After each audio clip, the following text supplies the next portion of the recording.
It was Halloween 1969 in the small town of Oscoda, Michigan, a quiet community nestled along the shores of Lake Huron. The air carried the crisp scent of fallen leaves, and the streets buzzed with the excitement of children donning costumes for trick-or-treating. But beneath this festive veneer, an unsettling tension simmered that morning. A bomb threat had rattled Oscoda High School. Dismissed as a prank, it nonetheless cast a shadow over the day, setting the stage for a mystery that would linger for over 5 decades. Among the students caught up in the unease were Patricia Spencer and Pamela Hobley.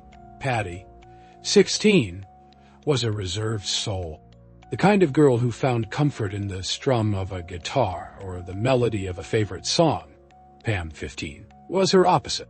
Vivacious and well-liked, her life recently brightened by an engagement to her boyfriend Jim. Her ring was a symbol of hope. Though both girls lived in Oscoda and attended the same school, they moved in different circles, their paths rarely crossing.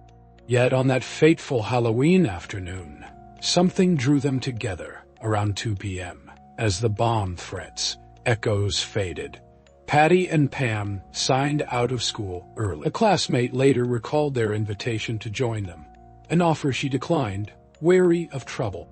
The girls stepped out into the autumn light, their figures receding down the street toward downtown Oscoda. Witnesses would later place them there. One reported picking them up on River Road and dropping them off in the heart of town. Another, a gas station attendant, claimed he gave them a ride to his workplace. After that, the trail vanished.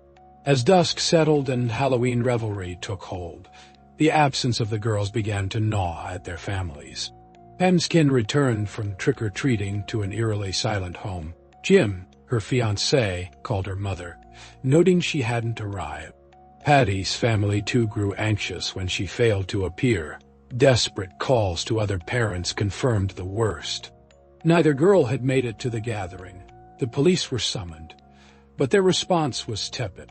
In 1969, missing teens were often labeled runaways, and so it was with Patty and Pam, dismissed as rebels.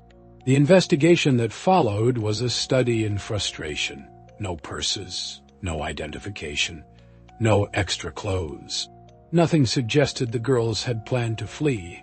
They were close to their families, typical teens who dabbled in the era's temptations.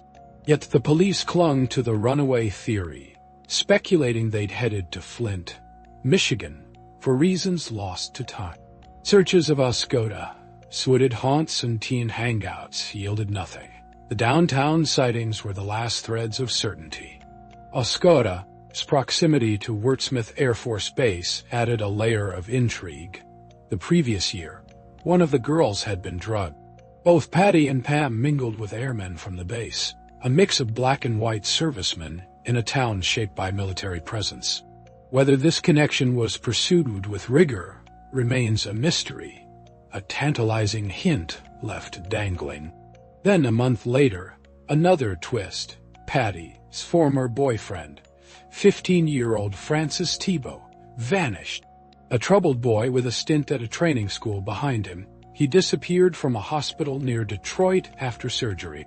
Whispers of a link to the girls' case surfaced, but the police deemed it coincidence, severing yet another potential link. The families refused to let hope die. Arlene Spencer, Patty's mother, poured her grief into action. In 1970, she penned a raw plea to the Oscoda press, begging for information about her daughter. Pam's little sister Mary, just 8, when her idol vanished, grew up under the weight of loss. Decades later, she would say, "I can't move on. I believe she was murdered, picked up by the wrong person that day." Years stretched into decades, rumors swirling like ghosts through Oscoda. In 1985, a chilling tip emerged. 2 local men had killed the girls and buried them beneath a barn, a once popular teen hideout. The police descended with cadaver dogs, digging through earth and memory, but found only disappointment. The lead dissolved, another dead end in a case littered with them. The mystery endures, an open wound in Oscoda's fabric. In 2010, a new detective sifted through faded files, and by 2013, a person of interest emerged. The case remains active. A cold case team, quiet vigil, posters of Patty and Pam still cling to the town's corners.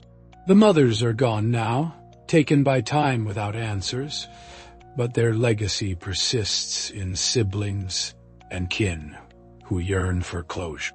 If they could bury their sisters, bring them home, said Police Chief Mark David. It would be closure for the families. Yet the truth remains elusive. A shadow cast long and deep by that Halloween afternoon in 1969.